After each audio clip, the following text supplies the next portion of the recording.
What's up, people? Guess what? I read student loans are going to have to start being paid back pretty soon. What does that mean for you? It depends. Do you have a student loan? It's almost time to start repaying it. I don't know who's going to be qualifying for paying it back, but you might want to check in. Okay, and this takes me back to this channel. Welcome. My name is Paige. If you don't know me, we focus on personal development and financial wellness. And today we're talking about student loan debt. And are you ready to start paying it back? Now, the question I have for you, and don't feel bad if you didn't do this, but this is a lot of the times I hear people say that they don't have it. They don't have the money for certain things. But when money presents itself to you, what do? So my question to you is that what did you do with the student loan money when you didn't have to pay it? Like during COVID, after COVID, did you save any of that money?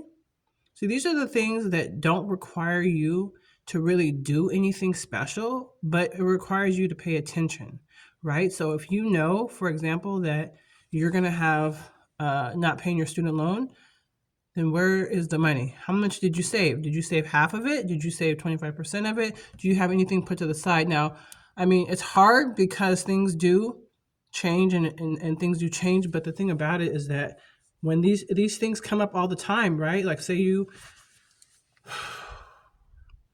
have what do you have? Let's say you have a phone bill and you were able to get rid of some lines, pay off some lines. What'd you do with that money? So if your phone bill is like $165, you paid off some lines. Now it's $130. What'd you do with that $35? What did you do with it? Did you save it? Did you increase your save? So a lot of the times we don't need a huge downfall of money. Money's constantly coming towards you. Just say that it's constantly coming towards you. The question is, what are you doing when it comes towards you? These are the little things that you can do to put yourself in a power position without having to do a lot of extra stuff. To go get another job, just when things present themselves to you, take advantage of it, right? So if you are able to cut down on some expenses, do something with that money. Otherwise, it'll just get sucked back up into your living lifestyle. So you don't want that. So find a way. So next month my phone bill is going to be $50 cheaper. You go right to your online savings account, and instead of transferring $100 a month, now you're transferring $150 because you have an extra $50 to put into your account. So you're going to bank that money. Now we could talk about where to put money at and all that kind of stuff. Yeah, there's a lot of different places to put money, but at this point right now, we want the basics. We want to know that we need to know our number. You can't really go buy a house.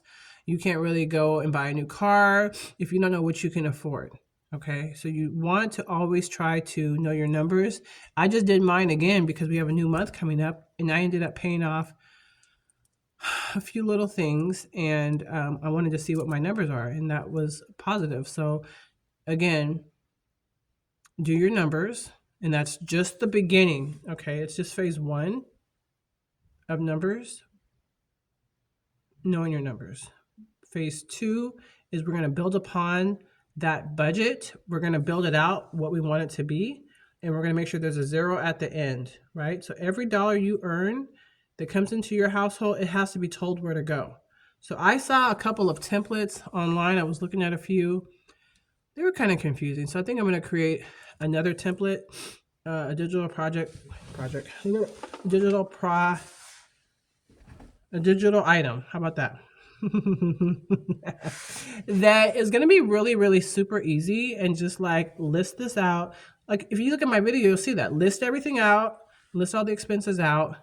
That's it. And get the numbers at the bottom. It's really basic because we're not including a lot of other things. We just want to see if we're in the positive or the negative. Do we need to have another job?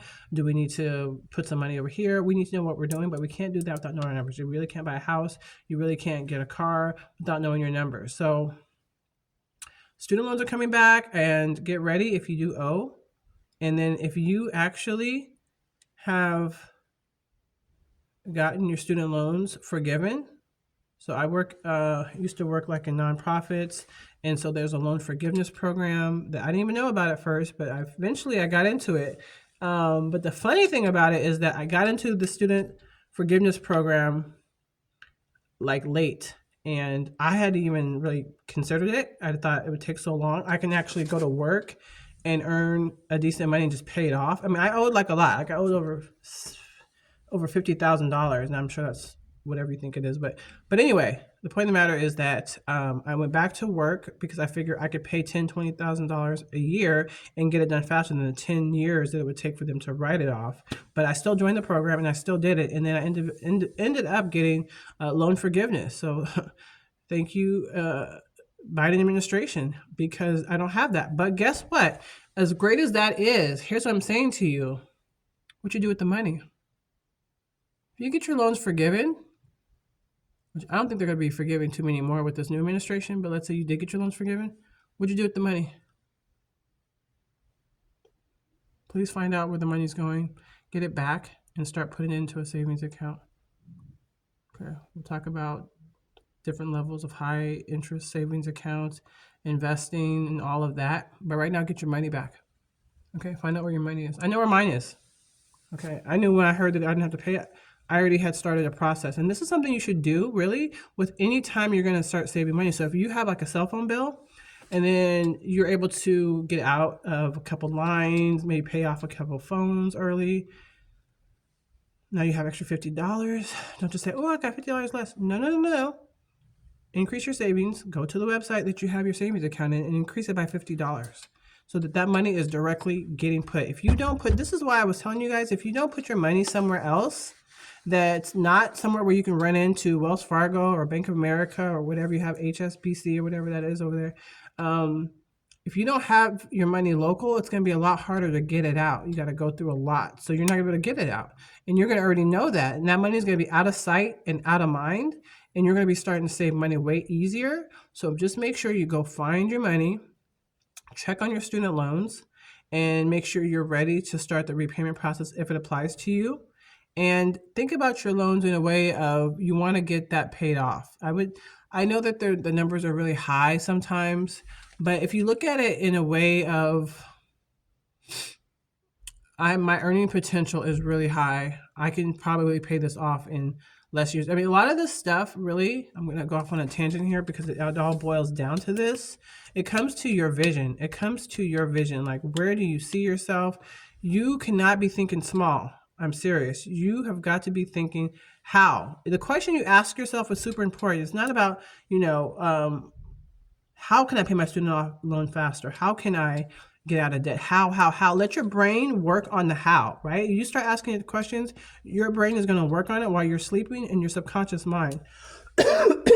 So a lot of times you'll wake up revived. You might say, oh my goodness, my dear Aunt Sally, she left me $50,000 and I was wondering how I'm going to pay my student loan. Like, yeah, because you actually were going into practice with calling the finance to you, okay? We'll go through that another time. But right now, just make sure you have your budget done, your basic budget. This is not all inclusive, really. It's not. It's just to get your numbers, see if you need to be working at another job or get a side hustle, and then see about your student loans. Are you going to be in the repayment process? Do you have it in your budget? So that you kind of want to know now. So if you know in 3 months, you got to come up with another $400, you need to start get your side hustle now, right? Start getting that money now, so that when the time comes, you don't have to rob Peter to pay Paul, right? Because the bottom line of it is sometimes Peter and Paul, they're going to want their money at the same time, and then you're going to be asked out of luck, okay? So what you need to do is get ahead of it and start getting the side hustle now, getting the part-time jobs now, in case your budget is really tight, so that you are not going to be stuck outside when these student loans come through and want payment, okay? So let's get ahead of the curve. This is the whole key a lot of times with not having to do as much. What they call soft life a lot of times is a matter of getting ahead of the ball so that you're not basically in a place where you always have to wonder if that 8 ball is going to come back on you. Get ahead of it by being preemptive, like calling, finding out who this apply to. You're going to find that you're going to be in a much more stronger power position. Okay, enough about that. This is student loans, maybe coming up, check yours out. And then if it's not coming up, start stacking that money. If it is coming up, make sure you have it in your budget. And so you're not going to be defaulting on your car note because you got to pay your student loan. Okay, talk to you soon. Toodles.